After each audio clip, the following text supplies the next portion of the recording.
Mari kita bahas keseimbangan kimia.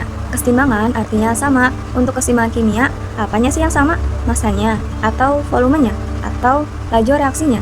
Ternyata, yang sama dalam keseimbangan kimia adalah laju reaksinya. Keseimbangan kimia menyatakan laju reaksi ke arah produk sama dengan laju reaksi ke arah reaktan, serta konsentrasi reaktan dalam produk tidak berubah-ubah atau konstan.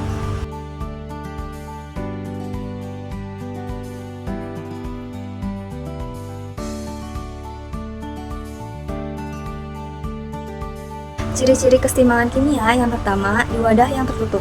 Artinya, produk dan reaktan tidak ada yang meninggalkan sistem.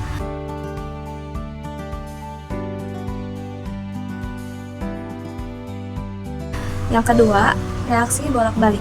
Artinya, zat produk dapat kembali bereaksi membentuk reaktan. Reaksi bolak-balik ditandai dengan tanda dua arah.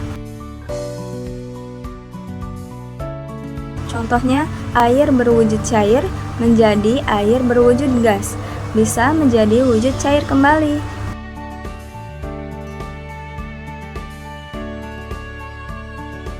Yang ketiga, bersifat dinamis. Reaksi bereaksi berlangsung terus-menerus dalam dua arah dengan laju reaksi produk sama dengan laju reaksi reaktan secara mikroskopis. Secara mikroskopis artinya tidak kasat mata, butuh alat untuk mengamati perubahannya. Di sini ada kesetimbangan kimia. Kesetimbangan kimia berhubungan dengan reaksi kimia. Reaksi kimia terbagi menjadi dua macam. Yang pertama yaitu reaksi irreversibel dan reaksi reversibel. Kita perhatikan dulu yuk, ada gambar berikut ini. Ada dua telur yang mentah kemudian digoreng hingga matang. Kira-kira telur yang dihasilkan matang mengubah ke bentuk semula? Pasti tidak ya, fenomena ini merupakan fenomena irreversibel. Jadi, reaksi irreversibel adalah reaksi yang tidak bereaksi kembali membentuk zat bereaksi.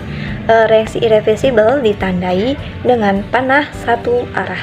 Contohnya, larutan NaOH bereaksi dalam larutan HCl, menghasilkan larutan NaCl dan H2O. Larutan NaCl dan H2O tidak dapat kembali dengan larutan NaOH dan HCl. Kamu pernah nggak beli es krim terus kelamaan di dalam kantong belanjaan? Pas nyampe di rumah meleleh.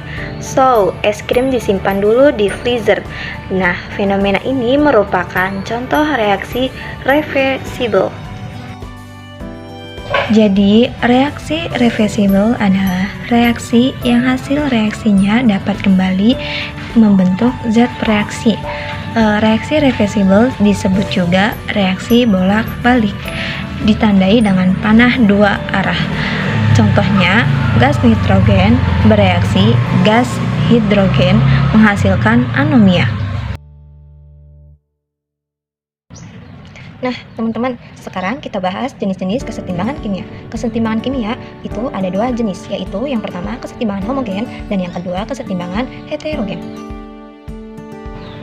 Teman-teman, kita lihat dulu yuk gambar persamaan reaksi berikut. Kedua zat reaktan tersebut berwujud larutan. Bereaksi menghasilkan semua produk berwujud larutan juga, tanpa semua zat tersebut sama atau satu jenis. Inilah yang disebut kesetimbangan homogen. Kita lanjut dengan kesetimbangan heterogen ya. Perhatikan lagi gambar berikut dengan reaksinya. Tampak reaktan kalsium karbonat berwujud padat, terurai menjadi kalsium oksida berwujud padat, dan karbon dioksida berwujud gas. Dalam reaksi tersebut terdapat dua jenis fasa atau wujud gas. Ini termasuk kesetimbangan heterogen.